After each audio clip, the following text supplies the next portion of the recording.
when you have Krishna present to guide you through the Gita, all you need to do is follow him.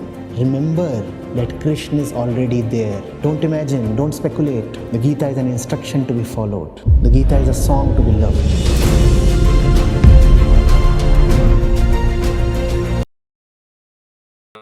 I am a PhD student in my fourth year in the design department, and I am mainly working with educational games and how we can use games to harness some sort of education, because I've seen a lot of village children learning vocabulary through playing games like PUBG and other things. So I thought, why not try to intentionally harness that? So that is what I do. My question to you so I was reading somewhere that Chanakya in Arthashastra, and I might be mistaken, so sorry about the specifications, so apologies about that, pointed out the fact that a king, if he needs to be successful and wants to rule his kingdom successfully, not just with dictatorial absolute power, but successfully, he or she needs to pay attention and extract the power of alcohol.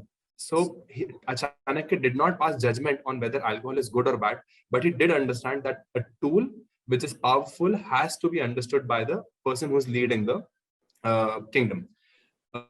So that is when I was struck with the idea that ancient texts and knowledge that has been written in olden times might have some answers or some insights into the contemporary problems that we have. So I was wondering that in the contemporary current intellectual discussions that happen in India, I often see a lack of, or at least an inadequate importance that is put upon the role that social media plays in our current consciousness. I see that they do discuss it, but they hand wave it as a technology, that it is there and it has some influence. But I rarely see that in Indian discussions, we really dive into it of what the problem it is creating or benefits. I understand. My question here is that do the Vedantic teachings have any insight on a spectacle like this? Or if it did try to comment on such a contemporary phenomenon, how would it perceive social media and its ever-increasing role in our current society? Vedanta investigates the mind. And whereas the deepest desire and the ultimate destiny of the mind is liberation, yet it is habituated to all kinds of bondages. That's the condition of the mind. You can call that as human consciousness.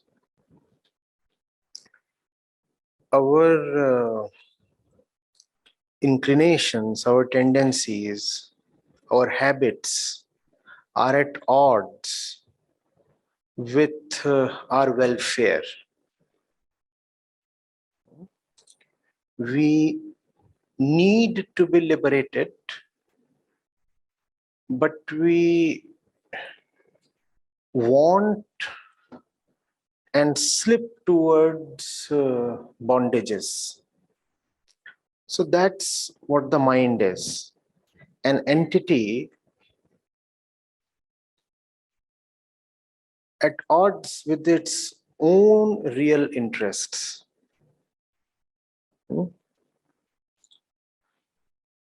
So the mind is very easily attracted towards pomp, show, sexuality, display of riches. It likes to be entertained so much that it sometimes even deliberately wants to keep itself in illusions. That's how the mind is. The mind slips easily towards falseness, but requires discipline and deliberate effort to rise towards knowledge, understanding, and liberation. Hmm? Now, with the mind being like this, you have the social media technology in front of you. And it is one of the things of the mind to feel lonely since birth and clamor for company and social attention. And now you have Facebook or Twitter, and you want attention. You want attention, that's your mind. The others want to be entertained and titillated, that's their mind. You do not really want the truth. You need the truth though, but you do not want the truth. That's your mind. And the others too equally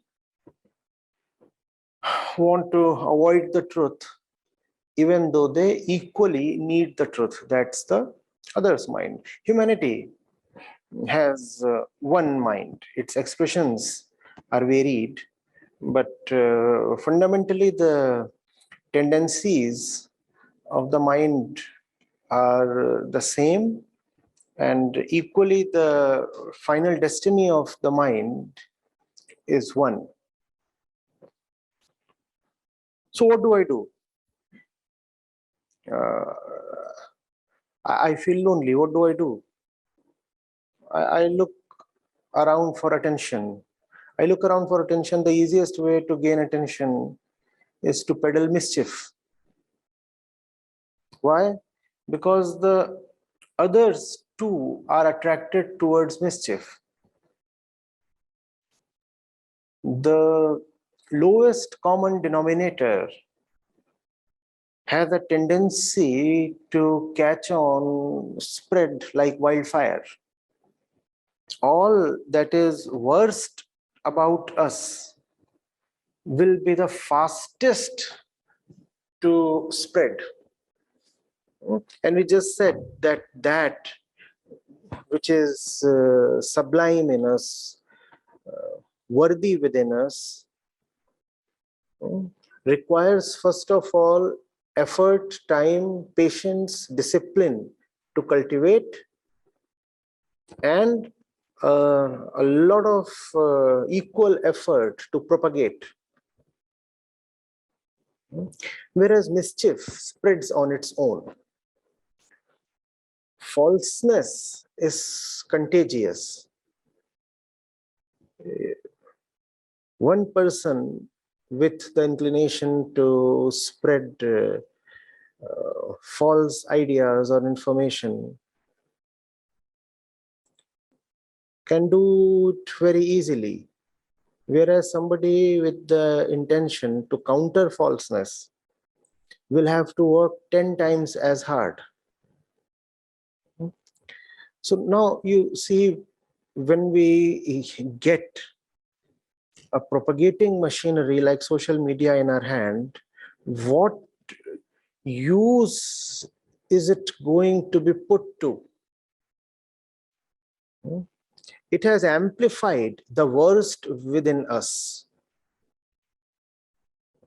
Though it's just a technology, as you put in your question, but we being the users of that technology, we have put it to the worst use, as is our habit, to put everything at our disposal, at the service of our lowly tendencies. And so social media too has been made a servant to our lowly tendencies. So you rightly put it, there is no accountability. Anybody can say anything, and that gets magnified very soon. In fact, the worst the kind of content the faster the speed with which it spreads. And that becomes known to all. And we all are hungry for recognition, prestige, attention. So we very quickly take the hint. We very quickly see what is it that sells, what is it that brings instant rewards. And also, a lot of money is at stake. If you can become a good YouTuber or a recognized social media personality, that fills up your coffers as well. So now, a very easy, a very cheap formula has been revealed. Do the worst kind of nonsense and make a fortune out of it. And this formula has been picked up by the society in general, by politicians, by corporations, by everybody. So that's what is happening. When you had regulated bodies, then they were answerable, and you knew the names and faces of those who were in charge. Now, when it comes to social media, hardly anybody is in charge. Now the mischief maker is faceless, anonymous, because there are just so many of them that you cannot call out or point out one single face. Anonymity does not consist of nobody having a face. These days, anonymity really means billions of faces. When there are billions of mischief makers, how many will you block? How many will you call out? So that's what has happened. And regulation cannot be the answer now, because regulation is now impractical, impossible. You cannot regulate so many people, and you cannot have laws that punish people for their intentions. Of course, if there is explicit content, you can punish it. If somebody is saying something that is factually misleading, you can punish it. But then mischiefs can be of 1,000 kinds. And those kinds are all very subjective. You cannot identify them. Right? So regulation has become impossible. What then is the way ahead? The only solution then is individual responsibility. And individual responsibility cannot come by way of legislation or regulation. Then the only solution is a cultural environment with spirituality at its center. Only then can people be self-regulated. Or you could have a situation similar to one in China, where the state has 1 million eyes and hands and is clamping down on everybody and anybody who dares to transgress. But obviously, we do not want that to happen. Firstly, that benefits no one. Secondly, that will very soon prove ineffective. So then you need people with their minds awakened. You need people who can operate from a position of internal discipline. And this is not a mere utopia. I'm not talking idealism. I'm talking of the only practical solution possible now. So what do we do then? Real spirituality has to be promoted. You cannot leave it at the mercy of blind social forces or market forces, or even the whims of democracy. A few things have to be recognized as being fundamentally important and therefore be patronized by the society. I'm talking of Vedanta here. I'm talking of core self-inquiry here. That has to become a part of mainstream education. Education cannot now remain a means to just earn your bread. Education cannot be just about building a career. We are into rough terrain and choppy waters now.